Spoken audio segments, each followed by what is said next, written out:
Hunter and Audrey's wedding. You're also very welcome. You're also very appreciated.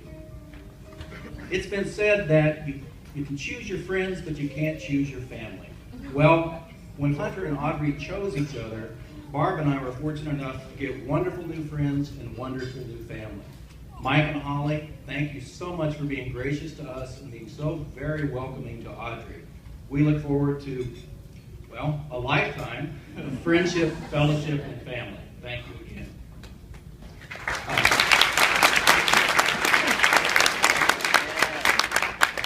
Now, everyone knows that this is the time of the evening when the happy couple is just dying to hear advice from their dad.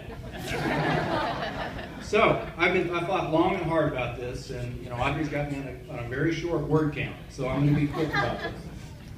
Hunter and Audrey, I really think that the secret to happiness is if you will agree right here this evening in front of all your friends and family to do the following. In your marriage, if you can now agree that all the big decisions will be made by Hunter and all the small decisions will be made by Audrey, I think you'll find two things. One of which, you will have a happy life, and second, nothing big will ever come up.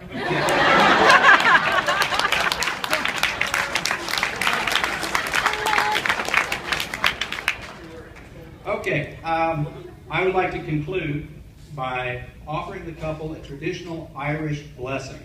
And I'm going to do a little twist on this because I would like to make it an Irish toast, which I don't think the Irish would mind, to tell you the truth.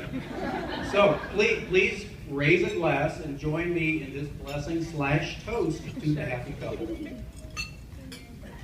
May those of us who love Hunter and Audrey love them with a love that is everlasting and unquestioned. And for those who do not yet love Hunter and Audrey, may God turn them. And if perchance God can't turn them, may He turn their ankles so that we'll know them by their limping. Hunter and Audrey, a lifetime of happiness. Here's to you. You deserve it. Love you. It's now my privilege to introduce the beautiful and talented Maid of Honor, Hilary Weaver, to offer her toast to the happy couple. Hilary?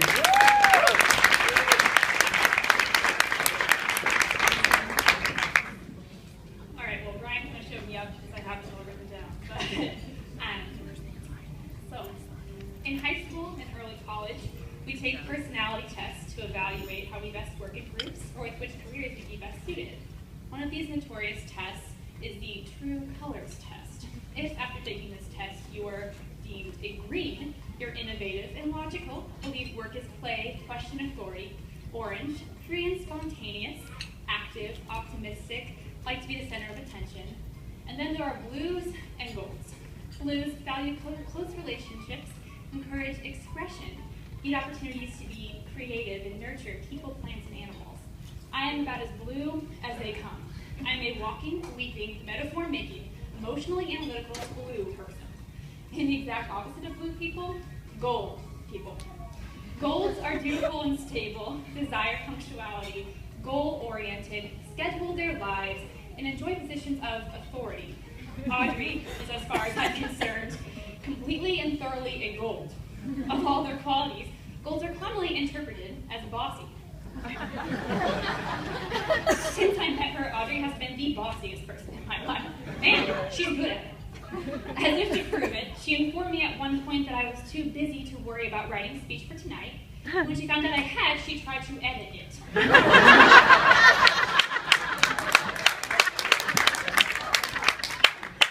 Audrey is bossy, but she's the best kind of bossy. She's the kind of take charge, take no prisoners champion that a gal needs in a best friend. She's the heroic energy that swooped in to pick me up off the ice when my skirt and then I fell down right in the middle of our duet ice show audition. Or the constant tight hug around my waist when I left for school in Seattle, a little squeeze that lasted all the way to my transfer home to Mizzou. And in those times of transition, or even mistakes, she knows when I really need her to not say what she's thinking.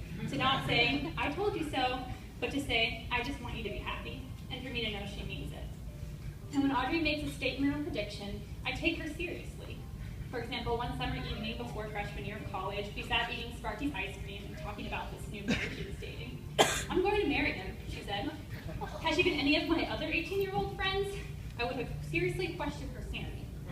Because it was Audrey, and she was so sure about this funny, charismatic guy, I knew tonight would be reality. Audrey's given me a new meaning for what it means to be gold. She's the subject of a song that's followed us for all of our years, elementary through college, you know it. Make new friends, but keep the old. Some are silver, or green, or blue, or orange.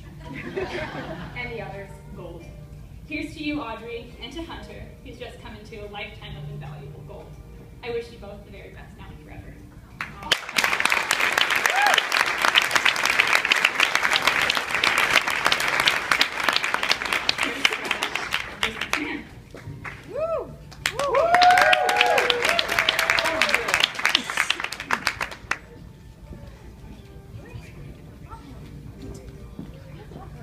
Like she said, my name is Josh, and I'm a close friend of Hunter from college at Baylor University.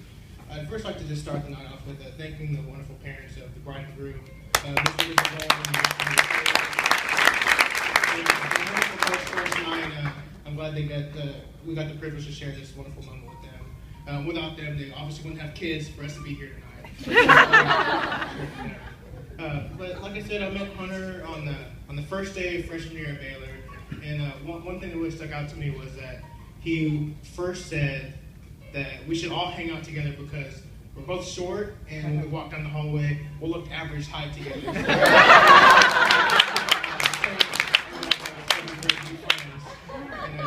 asked me on that day if I would be his best man at his wedding. I would have said, "You're crazy." But I'm so glad he asked me to be his best man. So it's been a wonderful journey through college with him. And on that day as well, I was like, oh, Hunter's a pretty clever guy. So as many of you know, that he's a very intelligent person. He's a merit scholar. He's had a great GPA through college, and that's been a blessing and a curse all its own. One, because he never spent a day in the library studying, and I was in there constantly, so it was just a pain for just kind of stay in the library. But at the same time, it meant free tutoring for me. I'm a smart guy in calculus, but we all know how that went. It's pretty bad. But it's been a blessing to get to know Hunter through college, and his relationship with Audrey started late in high school, so I got to kind of see their relationship grow through college and how distance affected their relationship. They're 900 miles from Bradley University to Baylor University, and then the 4,100 miles from Bradley to London, where he proposed at Kew Gardens, was really an inspiration to me, and it really said a lot about his character. It really proved that he could really do anything in life that he set his mind to, except for dancing. I tried to teach Hunter how to dance. It wasn't really the best, the most successful moment in my life. But I love him anyway. That's great. But other than dancing, he can really do whatever he sets his mind to. But I was thinking about how their distance inspired me and what their love really meant to me in college and in life. And I kind of came to this quote, and I really think that that distance is for the strong-willed, is for those who can spend countless nights lonely in order to spend just moments with the ones they love. Is for those who are willing to kind of sacrifice those lonely times to be able to spend those moments with each other, and who can find themselves in each other wherever they may be. Distance is for the ones who will never truly be alone. So I asked everybody to kind of raise their glass for Hunter and Audrey. They've really shown that their love can go to the end of the earth and back. And I just propose a toast that I cannot wait to see what your love has for each other. And I really love you guys. I cannot wait to see what happens next. So to Hunter and Audrey.